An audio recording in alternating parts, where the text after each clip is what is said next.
ऐसे अब ये कंसेप्ट ऑल्सो इज इंटरेस्टिंग कि जब बच्चा एम्ब्रियो में पैदा होता है तो द मोमेंट उसके अंदर फर्स्ट लेवल से उसके अंदर लाइफ एनर्जीज नहीं होती, it grows as a cell, but the moment it forms into a particular shape, the life energy enters through your center of your mind. यहाँ पर वो हमेशा बच्चों में अगर आप देखो तो एक सॉफ्ट रीजन होता है, that is the source through which the energy enters your spine and it enters your whole existence. जब बच्चा पहली बार बाहर आता है और सांस लेता है तो वो एनर्जी एक्टिवेट हो जाती है.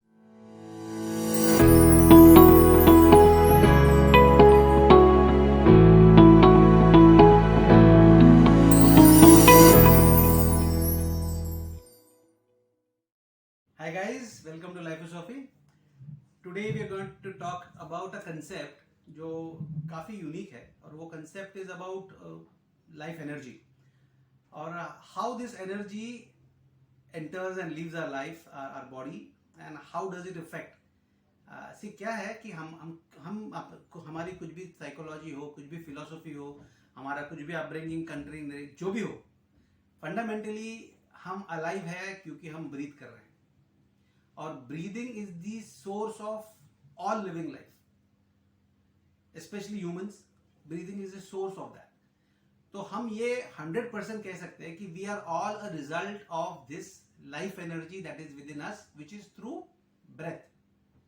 ये लाइफ एनर्जी ब्रेथ के थ्रू हमारे अंदर एक्टिवेट रहती है. द मोमेंट ये लाइफ एनर्जी हमारे बॉडी से निकल जाए, हमारी बॉडी में कुछ भी हो, स्ट्रेंथ, हमारे मन, माइंड, थॉट में कुछ भी हमें इंटेलिजेंस हो, everything becomes useless.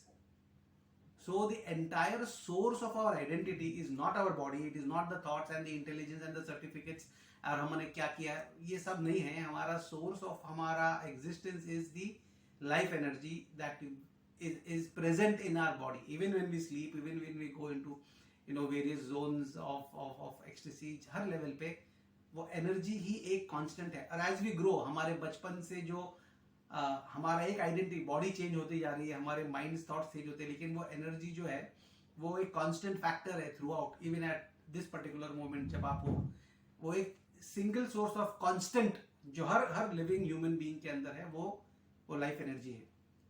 उसको सनातन में उसको जगदम्ब बोलते हैं. Energy it's given a feminine form because it creates.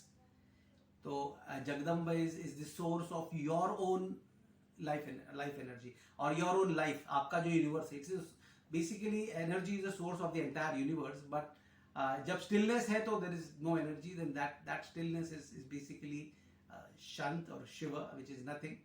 And the energy आने के बाद उसके अंदर एक एक्टिविटी क्रिएट होती है. तो when you are dead you are still. When the energy enters you get activity and that is where the source of universe enters into your.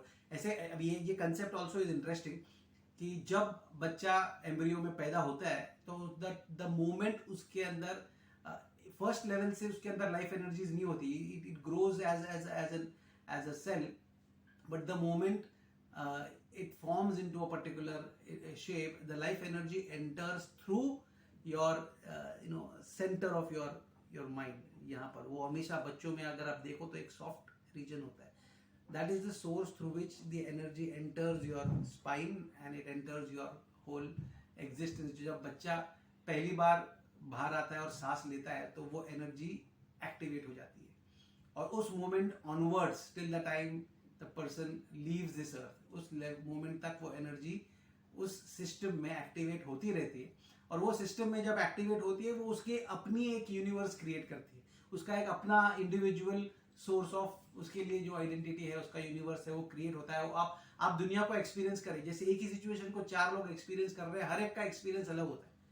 तो everybody experiences the world from their own source and point of view और experience of experience और position. तो no two experiences generally tend to be similar. It all depends on lot on how your inner perception is. It is like एक range में आप 3 mobile रखो, 2 of रखो, एक on रखो, तो ऑन जो मोबाइल है वो अलग फील करेगा और जो ऑफ मोबाइल है वो उसके अंदर इम्पैक्ट नहीं होगा, though you are in the same range. So ये जो कंसेप्ट है of the energy being a part of your identity, ये बहुत बहुत स्ट्रांग और यूनिक है. और अगर आप इसको समझेंगे तो आपके अंदर एक अलग लेवल का क्लैरिटी आ जाएगा.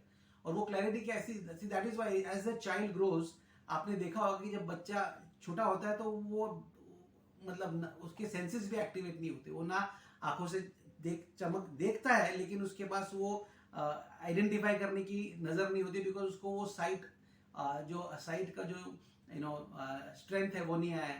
तो जैसे जैसे आप देखो बच्चा 3 महीने 4 महीने का होता है तो फिर उसकी आंखें हिलने लग जाती है, वो पहचान मूव करने लगता है. हम कहते हैं कि अरे वो भी आइडेंटिफाई कर रहा है.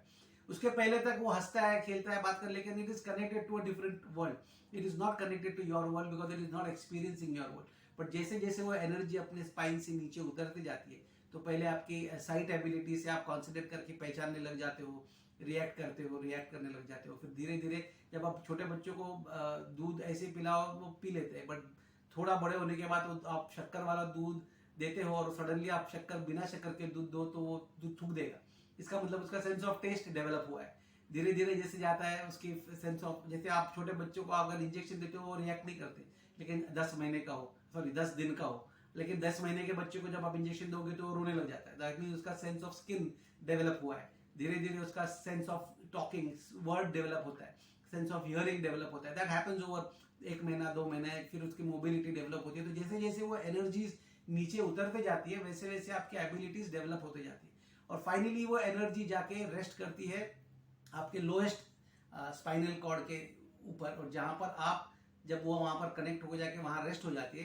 तो इसलिए सबसे लास्ट जो डेवलप होता है किसी पर्सन में इज द सेक्सुअल एनर्जीज. वो generally at the age of 9, 10, 11, 12, 13, 14 depending on how individual is, वो डेवलप होती है. तो और वहां पर जाके जब वो एनर्जी रुक जाती है उसके बाद आपका मैच्योरिटी, इसीलिए वहां कहते हैं कि जब वो एनर्जीज वहां रुक गई और आपको दुनिया को देखने का आपको एक अलग नजरिया मिल जाता है, और फिर आपकी actual working identity adult person की शुरू हो जाती है. तो ये जो जर्नी है एनर्जी की, और आपका फाइनल अगर आप देखो कि जब इंसान डेथ बेड पे होता है तो वो एनर्जीज वैसे ही लीव करती है, बट वो लीव करते हुए भी पहले आपके सेक्सुअल एनर्जी जाएंगी धीरे धीरे. अगर I am talking about a natural death, not an accidental death, तो धीरे धीरे वो एनर्जी जाते जाते जाते then you will see that you will lose your sense of touch, you lose your sense of movement, then you lose your sense of hearing. फिर आप अपना बात करने का सेंस चले जाता है. फिर site becomes the last thing that you lose, and then once you lose the sight, and then the life leaves, the energy leaves the body, and the body is actually back to where it was. तो ये जो concept है of the energy being the driving force behind everything that we do, and if you are able to work on those energies while you are conscious and alive, that is what the entire concept of yoga, dhyana, meditation is, that you work with those energies and you help those energies to enhance your living while you are still alive. ये जो activity है, इसी activity से आपको आपकी sixth sense और sense beyond the natural carnal animal existence का strength के बियॉन्ड आप जाके एक्सपीरियंस कर पाओगे लाइफ को. और ये करना ही आपको इस चक्कर से और इस मटेरियल वर्ल्ड से ऊपर जाने का रास्ता दिखा सकता है. ऊपर इन द सेंस बाहर, इस ऑर्बिट के बाहर निकलने का रास्ता दिखा सकता है. So I would strongly urge you कि आप इस कंसेप्ट को समझे. quite an interesting point of view about energies being the driving force, and that energy को अगर आप अपना आइडेंटिटी समझ ले, आप दुनिया से कितनी भी मदद मांगो, लोगों से मदद मांगो, finally the only thing that is going to help you, अगर पूरी दुनिया भी आपके अगेंस्ट है, only thing that is going to help you or always be with you is your life energy. आप हमेशा उस पर ध्यान रखिए, फोकस करें, अप्रिशिएट करें, उसको प्रेज करें, प्रे करें उसको, या उसको पूजे, जिसके कारण वो एनर्जी आपको अपने लाइफ को एनहांस करने में, हाईएस्ट एक्सपीरियंसेस देने में, आपके लाइफ गोल्स को अचीव करने में आपको मदद करे, गाइड करे. And there is nothing outside which can actually help in the long run. जो भी आपको हेल्प और आती है वो always comes because your own life energy start supporting you and starts working with you. और आपका माइंड और बॉडी कोऑर्डिनेट करके अगर आप उस एनर्जीज के साथ मेल खा पाओ, या उसके अकॉर्डिंग आप अपने आप को ढाल पाओ, तो you will see that the results about your life and it's experiences will be totally brilliant. So here's trying to give you this idea, or try to implement that and see how it helps you in your life.